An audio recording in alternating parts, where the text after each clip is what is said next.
Boa noite, iniciando nosso estudo, só confirmando aqui que já estamos online,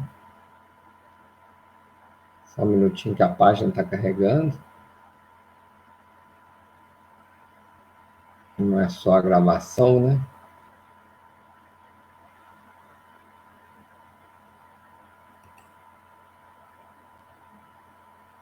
Bom, parece que deu certo.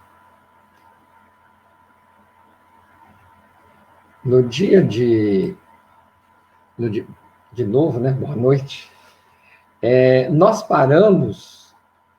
finalizamos, né, a lei da reprodução e agora nós estamos iniciando a lei da conservação.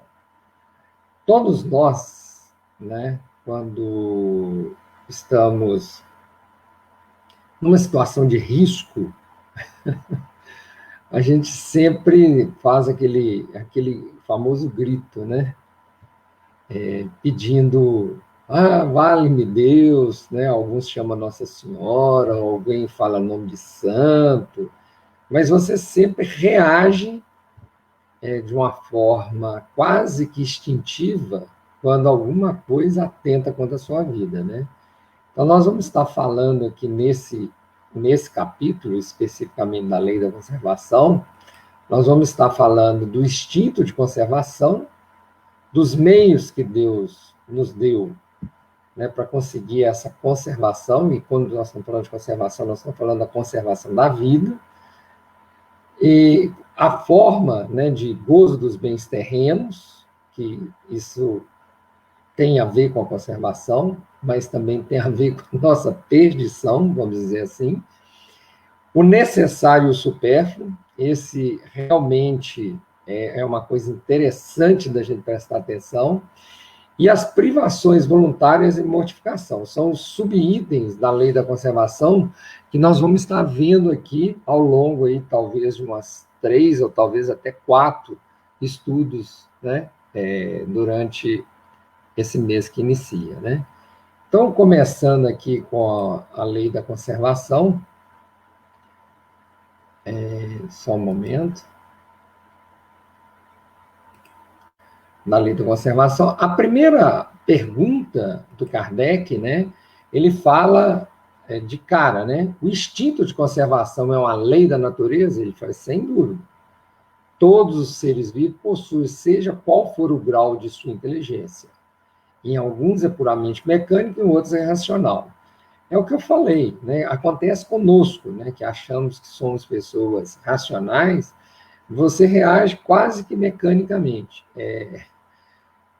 Quem já teve envolvido com algum tipo de acidente, lembra, né? Eu falo isso porque houve um acidente de carro comigo, né? Capotamento, eu era passageiro, não era motorista, e eu lembro de detalhes do acidente, né? Eu lembro de reações da pessoa, eu lembro de frases, eu lembro de tudo, então é muito marcante. E você lembra da sua reação, né? Você está sempre ali procurando como que você vai fazer para viver, aquela coisa toda, né? Então, assim, você se esforça para isso, né?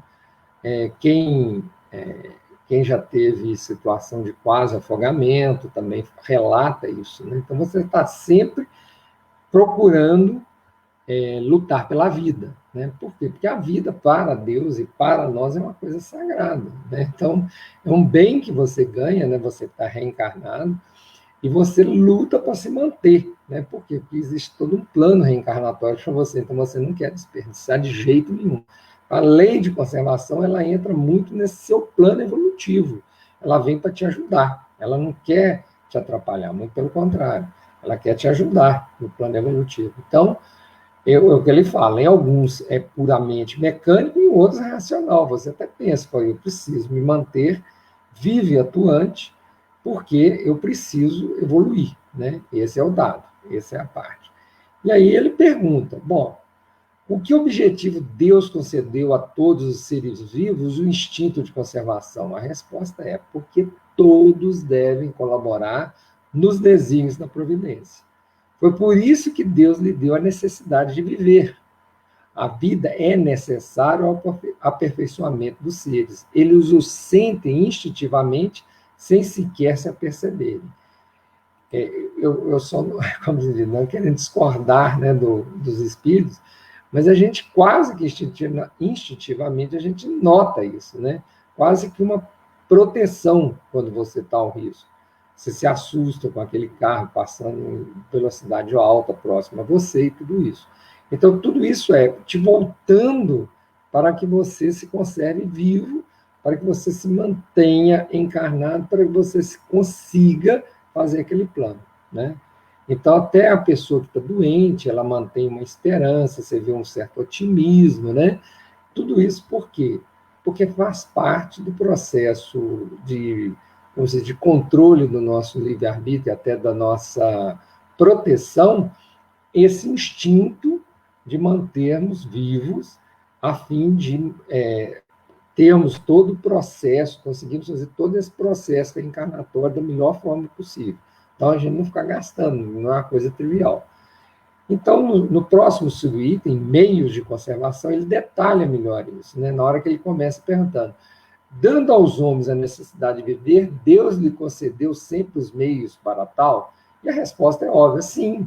E se o homem não os encontra, é por falta de compreensão. Ou seja, não é culpa de Deus e da espiritualidade maior que a gente não está entendendo isso. Deus não poderia dar ao homem a necessidade de viver sem dar-lhe meios para tanto. É por isso que faz a terra produzir, de modo a fornecer o necessário a todos os seus habitantes, pois só o necessário é útil. O supérfluo nunca é. Então, notem que nós estamos sempre correndo atrás do supérfluo, tá? Não vamos discutir, assim, fazer juízo de valor nesse primeiro momento, porque o que pode ser supérfluo, eu acho, interpretar como supérfluo, para você é uma necessidade. Porque eu já falei sobre isso, não sei se aqui no nosso estudo, essa materialidade da vida, ela vem para quê? Para facilitar a aquisição de bens morais e espirituais em relação à nossa evolução. Então, nós precisamos disso, né? Nós precisamos ter essa facilidade e, às vezes, num primeiro momento, a gente acha aquilo fundamental na nossa vida. Aí você vai amadurecendo, tanto espiritualmente quanto moralmente, e aquilo que você considerava como uma coisa fundamental, aí deixa de ser, né? E aí você passa a dar o devido valor àquilo, né? Você o categoriza como supérfluo e para de persegui-lo, né? Assim, com unhas e dentes, né? Mas tem gente que não consegue fazer isso. Então, não vamos censurá-los, cada um tem seu momento, e cada um define o que é supérfluo e o que não é, né? Então, é muito importante a gente gravar isso. Então, continuando, ele fala: por que a Terra não produz sempre o suficiente para fornecer o necessário ao homem? Ou seja, o Kardec aqui, de uma forma bastante didática, ele tenta falar assim: olha, tem vezes que, né, não consegue, né, uma seca, aquela coisa toda. É que ingrato homem a negligencia. Não obstante ser ela uma excelente mãe, muitas vezes também ele acusa a natureza pelas consequências de seus atos inábeis e incautos. A terra produziria sempre o necessário se o homem soubesse se contentar. Então, aqui ele vai falar exatamente aquilo que nós já vínhamos falando aqui, né, a respeito do que é o supérfluo, do que é o necessário e tudo mais. Então, coisa de 2 dias atrás, eu recebi um vídeo de um amigo que está fazendo um passeio pelo Rio Verde, né? Ele sai andando pelo Rio Verde e mostrando a quantidade de coisas que são jogadas no rio, né? O Rio Verde atinge, ele passa por várias cidades aqui no sul de Minas. E as pessoas não estão dando devido valor a esse bem que é o rio, né?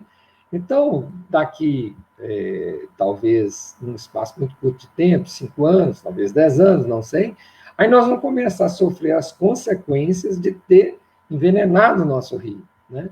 E nós não nos preocupamos com tudo. E aí a gente vai culpar a natureza, né? Não é por aí, né? Deus não colocou televisão boiando no rio, né? Muita garrafa PET e tudo mais. Isso não é da natureza. somos nós. Então, é disso que ele está falando, nós somos imprevidentes, então acaba que isso gera consequências, né? A forma como você lavra a terra, a forma como você faz uso dos recursos, né? Então, assim, é disso que nós estamos falando aqui nesse momento. Então, assim, a imprevidência sempre é nossa, né? Então, não vamos jogar essa irresponsabilidade que pertence a nós no colo da mãe natureza, né? E nem de Deus, né? De forma nenhuma. Não é melhor que não o façamos, né? E continuando, os bens da terra devem ser entendidos apenas como os produtos do solo. Ele falou que o solo é fonte de onde origina todos os recursos, mas nós temos que pensar na Terra como planeta, né? Então, ele falou, em última instância, são apenas uma transformação dos produtos do solo. É por isso que é necessário entender por bens da terra tudo quanto o homem pode desfrutar aqui. Eu vou até dar uma parada aqui. Então, nesse caso de bens na terra, o que acontece? Nós vamos desenvolvendo ferramentas, né? Eu vi recentemente, não sei se vocês já viram, um videozinho falando assim, construímos uma máquina do tempo. Na verdade, o cara vai montando num vídeo e vai voltando no tempo para nos mostrarmos como que nós estamos evoluindo em termos materiais, né? Principalmente nos dias de hoje. Mas não é só material. E aí ele vai dando exemplo. Aí ele voltou primeiro, se não me engano, 20 anos, depois ele voltou 50 anos, depois ele voltou 100, depois voltou 200. Há 20 anos atrás, isso que nós estamos fazendo aqui agora, de conversarmos dessa forma, não existia. Né? Isso aí eu lembro porque minha formação me fez trabalhar com o computador. Né? A internet não era dessa forma, era uma coisa ainda realmente começando. Né? Nós ouvíamos falar, tinha formas de comunicação entre computadores, mas era muito lenta.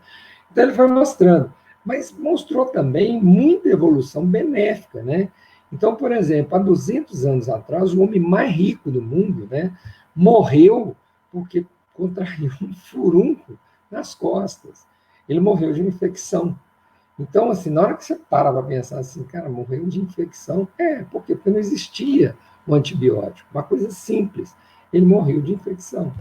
Então, mas o mundo naquela época tinha outras coisas, a natureza era melhor. Não, vamos parar de romantismo. A vida era muito difícil, né? A grande maioria das pessoas estava abaixo da linha da pobreza. Então, muita coisa que tinha era ruim. Então, ou seja, o planeta como um todo, ele vai melhorando, dando condições de nós, seres humanos, pararmos de preocupar simplesmente com a nossa sobrevivência, né? E aí você começa a adquirir outras habilidades e adquirir outras formas de desenvolvimento moral, intelectual e, por que não dizer, espiritual. Então, na hora que você começa a ver esse filminho, um filminho mais ou menos de uns 20 minutos, não sei se é fácil encontrar na internet, mas vale a pena a gente ver como que a evolução acontece. Há muito tempo atrás, já não me lembro mais ou menos quantos, foi há 5 anos atrás, eu li 2 livros que a USP publicou a respeito dos pioneiros brasileiros, né? Alguma coisa a respeito dos empresários. Então, assim, o Brasil, quando vai lá no início, bem no início, quando começam as fábricas, então, olha só, nós empregávamos crianças. Por que empregávamos crianças? Porque se ela sofresse um acidente, olha que coisa mais perversa, se ela sofresse um acidente, ela nos valia menos que a mão de obra de um homem adulto. Um homem adulto, ele era muito mais produtivo que uma criança. Então, não tinha problema a criança morrer. Você entendeu? Olha o nosso raciocínio, como é que era naquela época. Não vão julgar o empresário daquela época, não, porque você não sabe quem que era você lá nos primórdios, né? Talvez você tenha sido um desses empresários. Então, não dá para julgar. Por isso que eu sempre falo assim, como que nós éramos, né? Não sei onde que eu estava. Então, era uma coisa muito interessante. E hoje, o que a gente faz? A gente protege as nossas crianças, né? Olha a evolução que a gente consegue. Isso tudo com recursos da Terra, do planeta. recursos intelectuais do planeta também são recursos, né? A gente aprende a ver a coisa de uma forma diferente.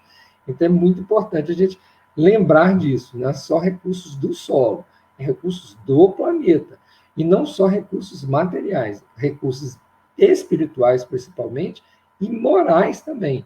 Porque os recursos morais, eles têm uma tendência a mudar com o tempo. Não é porque a lei de Deus muda de jeito nenhum, é a nossa moralidade que muda, a nossa visão de mundo que muda. E aí vai fazendo com que a gente faça escolhas melhores, né? Então, continuando aqui, voltando ao texto, né, ele fala assim: frequentemente faltam a certos indivíduos meios de subsistência, mesmo em meio à mudança que os cerca. A que se deve atribuir esse fato? Aí ele fala, olha, ao egoísmo dos homens, que nem sempre faz o que devem. Em seguida, que na maioria das vezes, a própria pessoa que está sendo infligida, a eles mesmos, né? Buscai e achareis, é a frase.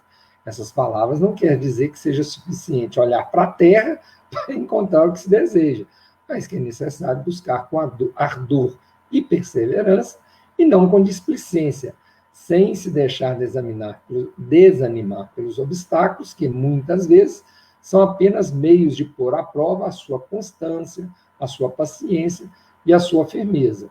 Então, voltando aqui, você nota que você às vezes, é o seu pior algoz, né? Nós temos essa característica. Se você vai procurar seu pior inimigo, às vezes o seu pior inimigo é você mesmo, é você que se coloca em situações e que te falta o necessário. E por quê? Ou porque você correu atrás do supérfluo, ou simplesmente porque você desistiu de tentar a hora que você estava quase conseguindo. Então, é isso que ele está falando. Então, não basta olhar para a terra que vai brotar que nem mandioca e vai surgir do nada aquilo que você não plantou, né? Então, às vezes você passa a necessidade, essa parte de conservação. Ele falou assim, ele te deu os meios de você sobreviver, mas se você não lutar, né, não insistir, não continuar. Você quer ver uma coisa que está acontecendo hoje no país, não só no país, mas no mundo, e que requer de nós uma força espiritual muito grande, é o desemprego, né? Por quê? Porque vários de nós, infelizmente, seremos obrigados a mudar de profissão, né, durante uma época. E isso tem que acontecer na velocidade correta. Eu tentei arrumar um emprego durante 30 dias, não consegui, então eu já vou mudar de profissão. Não é isso que eu estou falando. Mas tem pessoas que, de vez em quando, eu vejo em sites de procura, que chegam a dizer, estou há 2 anos e não consigo, ninguém me ajuda. Ou seja, se você está há 2 anos tentando uma coisa e não consegue, talvez seja o momento de tentar de forma diferente. É o que o texto fala, né? A sua perseverança está sendo medida, mas não é a sua cabeça dura que está sendo medida, é a perseverança. Então, você tem que trabalhar em você o bom senso de chegou o momento de eu mudar a forma, né? Porque, lembra, nós estamos falando de lei de conservação. É uma lei assim, é uma lei natural. Então, você deve continuar tentando, mas talvez você tenha que mudar a forma como você está tentando. É disso que eles falam, né, no texto. Então, na pergunta, e olha que ele fala, ele completa, né, o Kardec, se a civilização multiplica as necessidades, o mesmo se dá com relação às fontes de trabalho e os meios de vida.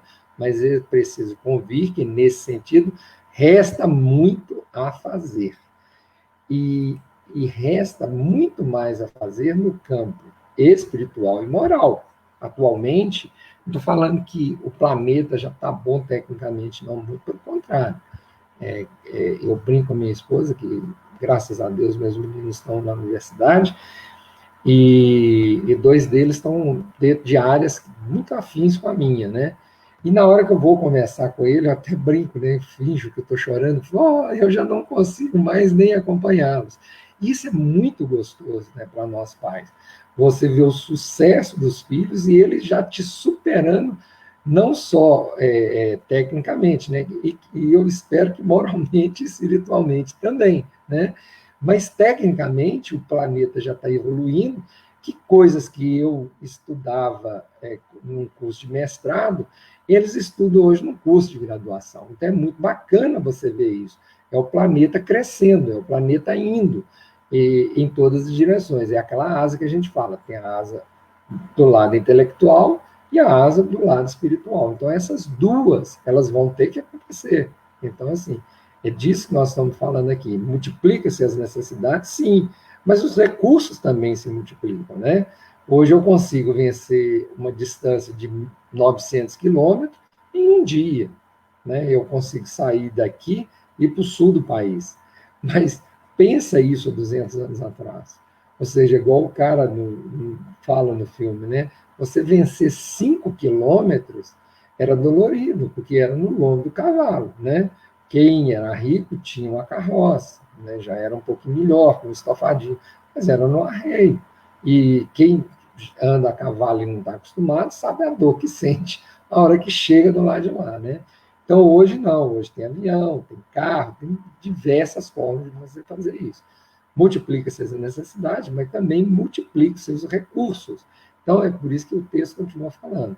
Deus sempre nos provê meios de conservação da vida, né?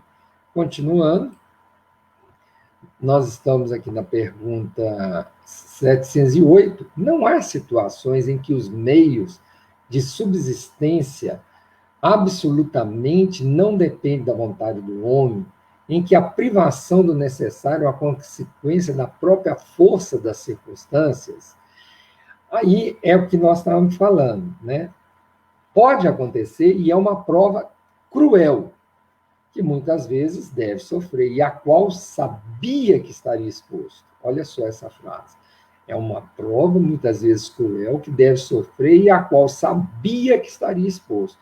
Seu mérito está na submissão à vontade de Deus. Se a sua inteligência não lhe permitir nenhum meio de tirá-lo da dificuldade. Está vendo? Então, se a sua inteligência não lhe permitir nenhum meio de tirá-lo da dificuldade. Se a morte deve atingi-lo, deve submeter-se sem queixas, pensando que a hora da verdadeira liberdade chegou e que o desespero do último momento pode fazer-lhe perder o fruto de sua resignação. Quando eu leio essa parte da lei de conservação, eu lembro de uma passagem do livro, eu não lembro, é um livro do André Luiz, em que o amparador fica tentando proteger uma moça que ela está desesperada, passando por uma situação muito ruim e tudo mais. E o que acontece?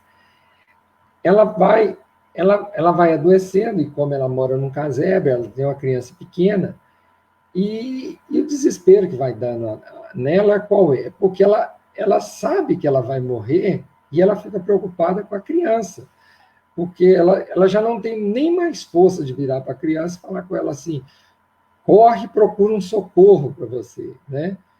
E aí ela vem a óbito, né? Ela realmente vem a óbito, e a espiritualidade não deixa desamparada a criança, né? E a criança, assim, instintivamente, na hora que vê que a mãe já não está mais respondendo, ela sai para a rua, e a vizinha vem, pega, aí vem uma irmã de caridade também começa a ajudar. Então, não é na galega, né? Eu sempre falo com as pessoas, gente, viver, existe uma gestão divina sobre tudo isso, né? Você não vai passar uma situação em que a espiritualidade vai te deixar completamente desamparado. Não existe a frase bem feito. Ele que caçou isso. Não existe essa frase no meio espiritual, né?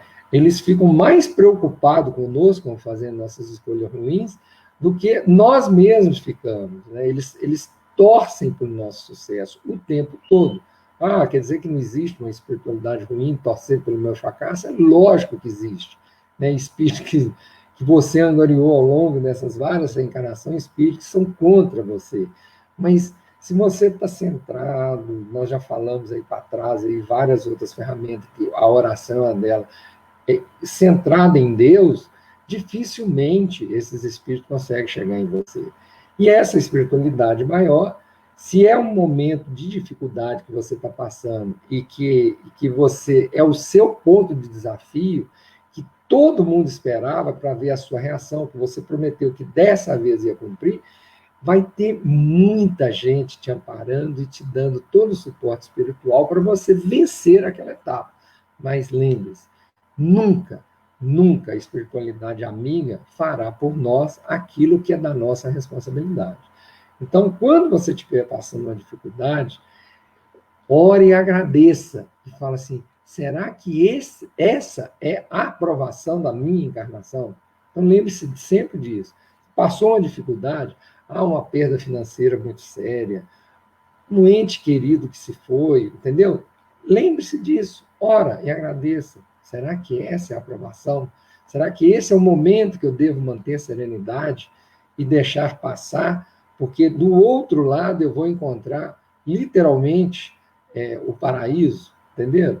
Então é disso que ele está falando. Então, se você souber passar, né, uma situação tão cruel como é essa, de estar privado de tudo, ou seja, você vai chegar a morrer, né? Lógico, igual o caso que eu contei, né, do livro. Então, ou seja, a espiritualidade vai estar lá te aguardando, né? Porque você viveu todo aquele processo de uma forma madura e resignada. Não é desistindo, é resignada. Você fez seu melhor com os recursos que tinha, né? Então, ou seja, do lado de lá você venceu, como se diz, a etapa, né? Então, nada mais justo que você seja retirado dessa vida para continuar seu processo reencarnatório. Continuando aqui, na próxima pergunta, é a pergunta de 709. Aqueles que, em certas situações críticas, encontram-se forçados a sacrificar seus semelhantes para saciar a fome, cometeram um crime? Se houve crime, é ele atenuado pela necessidade de viver que lhes dá o instinto de conservação? Já respondi. Ao dizer que há mais mérito em sofrer todas as provas da vida com coragem e abnegação. Há homicídio e crime de lesa natureza, que deve ser duplamente punido. Então, aqui, ele provavelmente, ele está tentando perguntar, né, ele não usou a pergunta completa, no caso de eu matar alguém, e eu estou morrendo de fome, ou seja, o que ele está falando, não é por aí. Né? Vocês dois têm que lutar pela vida junto, tentar encontrar um caminho, alguma coisa, alguma luz, a espiritualidade vai dar a vocês, alguma chance, alguma porta. E se não for, é o que a pergunta anterior, né? Você está passando por uma experiência muito cruel, realmente, mas provavelmente você aprontou bastante, né? Você, assim, nós, né? Aprontou bastante. Então, ou seja, você está fazendo um resgate de uma coisa pesada. E aí ele fala assim, aí o seu momento de resignação. E esperar até o último momento que alguma coisa vai acontecer. Você viu que ele vai sempre falando, né? Você lutou com todas as suas forças, tentou todos o seu uso da sua inteligência, dos recursos espirituais e morais que você tem. E não conseguiu, então ele deixa claro. Então, não é para sair matando a pessoa. Nós vamos ter que parar por aqui, porque nós já estamos chegando na nossa hora, mas continuamos na próxima quinta, né? Falando exatamente da lei da conservação. Lembrando que a vida não nos pertence. A vida, nós temos direito de usá-la, né, no bom sentido, para a nossa evolução espiritual, mas ela não nos pertence. Então, por isso nos foi dado o instinto de conservação, para que a gente possa nos manter vivo, como disse as perguntas anteriores, para que a gente possa evoluir. Então, lembrar disso, e vamos guardar pelo menos isso até quinta-feira que vem, tá bom? Muito obrigado pela presença de vocês e aguardo vocês na quinta-feira. Um abraço.